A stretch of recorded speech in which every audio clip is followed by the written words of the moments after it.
Hi friends, எல்லாரும் எப்படி இருக்கீங்க? Welcome to Vaishu vlog. இன்றைக்கி நாம் பார்க்க போகிற ரெசிபி வெண்டைக்காய் புளிக்குழம்பு. எப்படி செய்கிறதுன்னு பார்க்கலாம் வாங்க, வீடியோக்குள்ளே போகலாம்.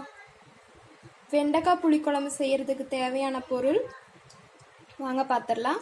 வெண்டைக்காய், சின்ன வெங்காயம் ஒரு 20, பூண்டு ஒரு 20 பல், தக்காளி மீடியம் சைஸ் 2 எடுத்து நறுக்கி வச்சுக்கோங்க, தேங்காய் 2 சில் எடுத்து வச்சுக்கோங்க, புளி ஒரு லெமன் சைஸ் எடுத்து ஊற வச்சுக்கோங்க, தாளிக்கிறதுக்கு கடுகு, வெந்தயம், கருவேப்பிலை, தாளிக்கிறதுக்கு நல்லெண்ணெய்.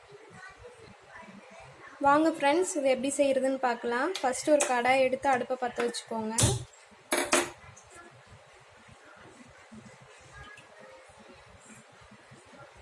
பேன் நல்லா சூடானதுமே எண்ணெயை விட்டுக்கோங்க.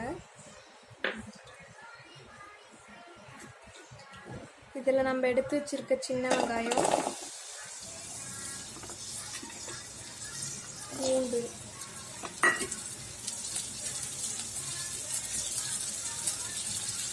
இது ரெண்டும் நல்லா வதங்கி வரட்டும்.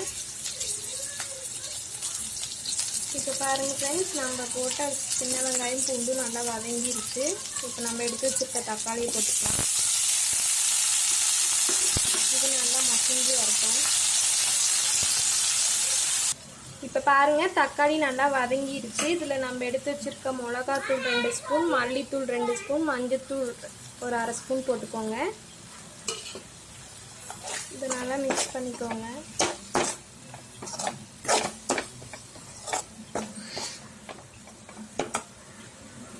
மிக்ஸ் பண்ணிவிட்டு ஸ்டவ் ஆஃப் பண்ணிடுங்க. இது ஆறணுன்னா மிக்ஸி ஜாருக்கு மாற்றி அரைச்சிட்டு வந்துடுங்க. இப்போ பாருங்கள் ஃப்ரெண்ட்ஸ், நான் மிக்ஸி ஜாருக்கு மாற்றிட்டேன். இதில் நம்ம எடுத்து வச்சு இந்த தேங்காய் பீஸையும் சேர்த்திக்கோங்க. இதை வந்து நல்லா நைஸாக அரைச்சிட்டு வந்துடுங்க. அரைச்சிட்டு வந்து உங்கள்கிட்ட காமிக்கிறேன். இப்போ ஒரு பேன் வச்சுக்கோங்க. அது நல்லா ஹீட் ஆனதுக்கப்புறம் ஆயில் சேர்த்துக்கோங்க. ஆயில் ஹீட் ஆகிடுச்சு. அதில் நம்ம எடுத்து வச்சுருக்க கடுகு, வெந்தயம், கருவேப்பிலை சேர்த்திக்கலாம். இது நல்லா பொரிஞ்ச உடனே பொரியட்டும். இது நல்லா பொரிஞ்ச உடனே நம்ம வெட்டி வச்சுருந்த வெண்டைக்காய் சேர்த்துக்கலாம். இது நல்லா ஆயிலில் ஃப்ரை பண்ணிக்கோங்க. அப்போ தான் அந்த வளவளப்பு தன்மை போகும். இப்போ பாருங்கள், வெண்டைக்காய் நல்லா வதங்கிடுச்சு. இப்போ நம்ம அரைச்சி வச்சுருந்த பேஸ்ட்டை சேர்த்துக்கலாம்.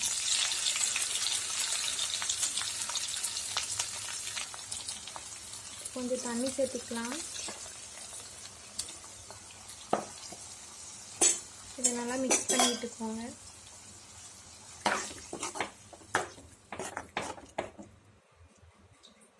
இப்போ இது நல்லா கொதிச்சு வரட்டும். இப்போ பாருங்கள், குழம்பு நல்லா கொதிச்சு வருது. இப்போ நம்ம எடுத்து வச்சுருக்க புளி தண்ணியை சேர்த்துக்கலாம். இது நல்லா மிக்ஸ் பண்ணி விட்டுக்கோங்க. இது நல்லா கொதிச்சு வரட்டும். இப்போ பாருங்கள், நல்லா கொதிச்சிருச்சு. இப்போ இந்த குழம்புக்கு தேவையான உப்பு சேர்த்துக்கோங்க.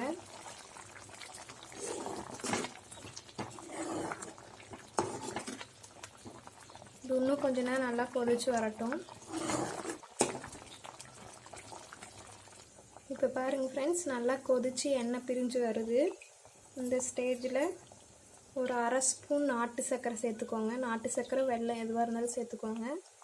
இது சேர்க்கும்போது நல்லா இன்னும் கொஞ்சம் நல்லா டேஸ்ட்டாக இருக்கும். இனிப்பு, புளிப்பு, காரம், உப்பு. இது ட்ரை பண்ணி பாருங்கள், ரொம்ப டேஸ்ட்டாக இருக்கும். அவ்வளோதான் ஃப்ரெண்ட்ஸ், நம்மளோட வெண்டைக்காய் புளிக்குழம்பு ரெடி ஆயிடுச்சு. கடைசியில் கொஞ்சம் மல்லித்தழை தூவிக்கோங்க.